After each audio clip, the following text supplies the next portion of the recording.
السلام علیکم ورحمۃ اللہ وبرکاتہ۔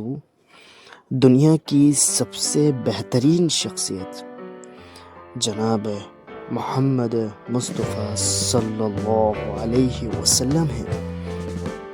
سنو، خدا کرے تمہارا نکاح تمہاری محبت سے ہو، جس کے لیے تم روتے ہو، جس کے لیے تم دعائیں مانگتے ہو۔ اگر وہ تمہارے نصیب میں بہتر ہے تو اللہ تعالیٰ اسے تمہارے نکاح میں لے آئے۔ لوگ کہتے ہیں پہلے سمجھ جاؤ پھر نکاح کرنا، لیکن میرے اللہ کہتا ہے تم نکاح کرو، تمہیں سنبھالنے کی ذمہ داری میری ہے، تم نکاح کرو۔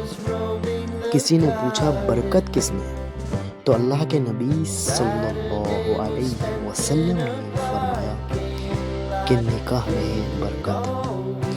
قرآن کہتا ہے جو عورت تمہیں پسند ہو اس سے فوراً نکاح کر لو، پسند کا نکاح ہے۔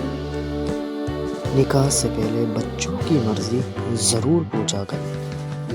آپ نبی کی امتی ہیں، زمانہ جاہلیت کے کافر نہیں۔ حضور صلی اللہ علیہ وسلم نے ارشاد فرمایا جو شخص جوانی میں نکاح کر لیتا ہے تو شیطان چیخ اٹھتا ہے اور کہتا ہے ہائے افسوس، اس نے مجھ سے اپنا دین بچا لیا۔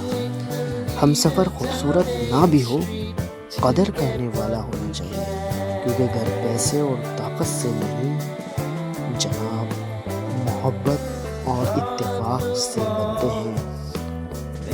ایک عورت کی تربیت کا امتحان بہو بننے کے بعد اور اخلاق کا امتحان ساس بننے کے بعد ہوتا ہے۔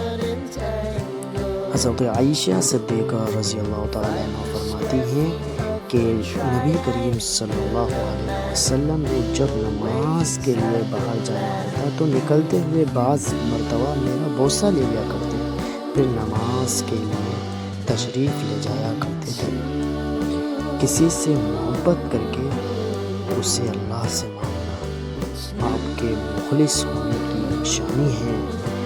کسی سے محبت کر کے اسے اللہ سے مانگنا جناب اللہ سے مانگنا۔ حرام چیزیں کبھی سکون نہیں دے سکتی، ان میں سے غیر محرم سے تعلق بھی ہے جو سکون نہیں دے سکتا۔ پسندیدہ شخص سے دل بھر سکتا ہے، لیکن جس سے محبت ہو ان سے دل نہیں بھر سکتا۔ یہی فرق ہوتا ہے پسند اور محبت میں۔ پسند بدلتی رہتی ہے جبکہ محبت کبھی نہیں بدلتی، اور سچی محبت کرنا ہر کسی کے بس کی بات بھی نہیں ہوتی۔